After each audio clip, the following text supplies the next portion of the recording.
Vous écoutez Radio Taïwan International et c'est l'heure des musées.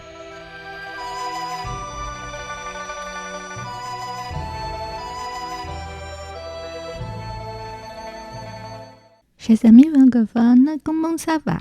Vous êtes en compagnie de Miao Yonghua pour l'heure des musées. La semaine dernière, on n'a pas pu finir avec les jardins rituels. Aujourd'hui, on continue ce voyage mimétique mais culturel. Gui, une tablette allongée ou un sceptre plat, le symbole du quartier Est. Voici un exemple. Merci de vous référer aux images 1.1 à 1.4. Tablette Gui en relief mais plat est inscrite sous Qianlong avec son support sculpté. Jade opaque, fin et lisse, de couleur grise, tirant sur le jaune. La partie supérieure est teintée d'un noir profond tandis que la partie tranchante est colorée d'ocre brun. La forme générale est celle d'un long trapèze traversé par une bande horizontale. La partie supérieure est percée de 2 trous circulaires, dont le plus petit se trouve près de l'arête supérieure du jade. Il est possible que celui-ci ait été à l'origine serti d'émeraude. La base de la partie tranchante est droite et ne porte pas de traces dentailles. La littérature savante désigne ce type d'outil de jade à l'usage rituel, ange, pelle, etc. par le vocable gui. Dans l'Antiquité, le fait de porter ces objets indiquait un rang social élevé. La partie centrale du jade a été gravée sur les 2 faces de motifs finement ciselés que l'on retrouve sur la partie inférieure. Ces gravures peuvent se diviser en 2 catégories. Celles de la partie supérieure ont comme motif central un masque anthropomorphe avec de grands yeux, voir l'image 1-2.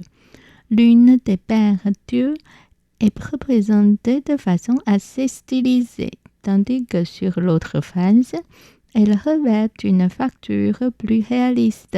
Sur la partie inférieure, le visage est très grande taille et représenté de façon assez abstraite, voir l'image 1-3. Ce type de motif a fait son apparition sur des jades gui mis au jour dans la province du Shandong et appartenant à la culture de Longshan de 1200 ans à 1800 ans avant notre ère. Il est permis de penser que cette pièce conservée dans le palais impérial appartient également à cette culture de Longshan. La face gravée de façon plutôt réaliste a l'apparence d'un visage humain et porte une coiffe en forme de nef dont le sommet se termine en pointe. Les oreilles sont rondes, la bouche dévoile des dents longues et aiguës. En y prêtant attention, on trouve les mêmes caractéristiques sur l'autre visage plus stylisé. Même coiffure, mêmes oreilles et bouche identiques. Selon certaines recherches, ces visages mystérieux, qu'ils soient stylisés ou gravés de façon réaliste, représenteraient les divinités et les esprits des ancêtres auxquels on rendait un culte dans l'Antiquité. C'est pourquoi on les désigne sous le vocable de visage gravé de divinités et ancêtres. Shenzu Mianwen. Ce type particulier de jade gui constituait probablement l'attribut de l'aristocratie antique lors des cérémonies de sacrifice. Associé des motifs de bon augure, il permettait de se concilier les forces surnaturelles dont la méditation était indispensable pour communiquer avec les divinités et les esprits des ancêtres. Appartenant à la collection de Qianlong, la pièce porte sur ses 2 faces des poèmes et des stances du souverain. Au total 3 avec le texte suivant. 5 bonheurs, 5 dynasties. C'est la salle des trésors antiques et rares du Fils du ciel. 五福五代堂 est 古稀天子之宝。Une légèreté en mémoire de mes 80 ans.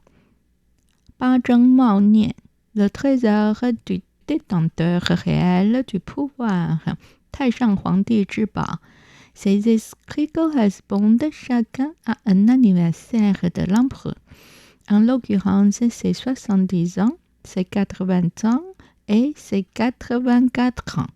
Il semble que Qianlong ait été un véritable amateur de ces jades antiques.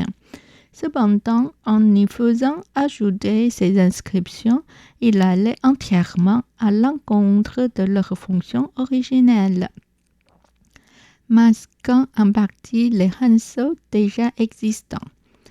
Les maîtres artisans du palais qui ciselèrent les textes fabriquèrent également son support en bois de sandal rouge, voir l'image 1.4.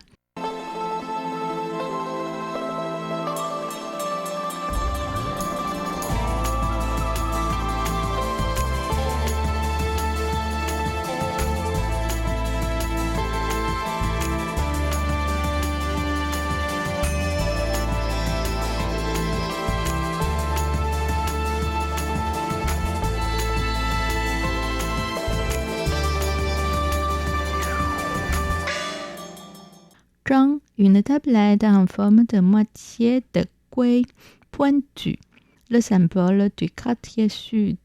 Voici un exemple. Merci de vous référer à l'image 2. Lame ya zhang de jade, culture 三星堆. Néphrite avec taches d'infiltration réticulées blanc grisâtre. L'ensemble de l'objet est de forme élégante, d'épaisseur uniforme avec une crête tentée, légèrement peu profonde, et des lignes parallèles sur le manche. L'objet est provisoirement daté de la période Xia, lorsqu'il était utilisé comme objet cérémoniel par les dirigeants de l'État local de Shu. Huang, une tablette en forme de demi-pie, symbole du quartier nord. Un huang est un artefact chinois en jade en forme d'arc qui était utilisé comme pendentif. Les actes huang étaient utilisés dans un ensemble d'ornements pei en jade, Zuyu Pei, voir l'image 3.1. L'ensemble de pendentifs émettait un léger son agréable lorsque le porté marchait, conformément aux coutumes de l'étiquette confucéenne. Le nombre d'arcs de Huang dans un ensemble de pendentifs en jade n'est pas toujours le même. Il est suggéré que le nombre d'arcs dans un ensemble pouvait indiquer le statut social de la personne. Voici un exemple. Merci de vous référer aux images 3.1 et 3.2. Huang est l'ensemble d'ornements pei en jade. Un ensemble de jade composé de 163 pièces individuelles, 143 perles de jade grandes et petites, 4 tubes de jade carré et 16 pendentifs de jade divers. Les perles et les tubes sont fabriqués à partir d'un certain nombre d'agates rouges, de fluorites et de jade, et sont enfilés avec des pendentifs en jade en forme d'oiseau, de poisson, de lapin, de ver à soie, de dragon et de figures humaines. Et bien évidemment, les huang, voir l'image 3.2. Hu, un ornement en jade en forme de tigre, et à l'usage militaire, le symbole du quartier ouest.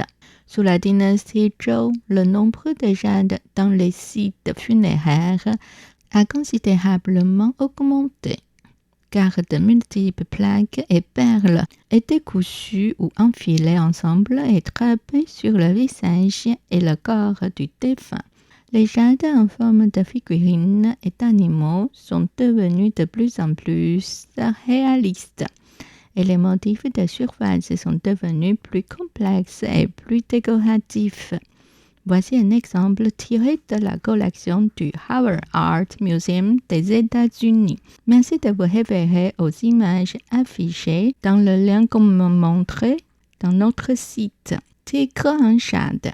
Bon, on va s'arrêter là pour aujourd'hui. La semaine prochaine, on continuera à découvrir les autres chats rituels.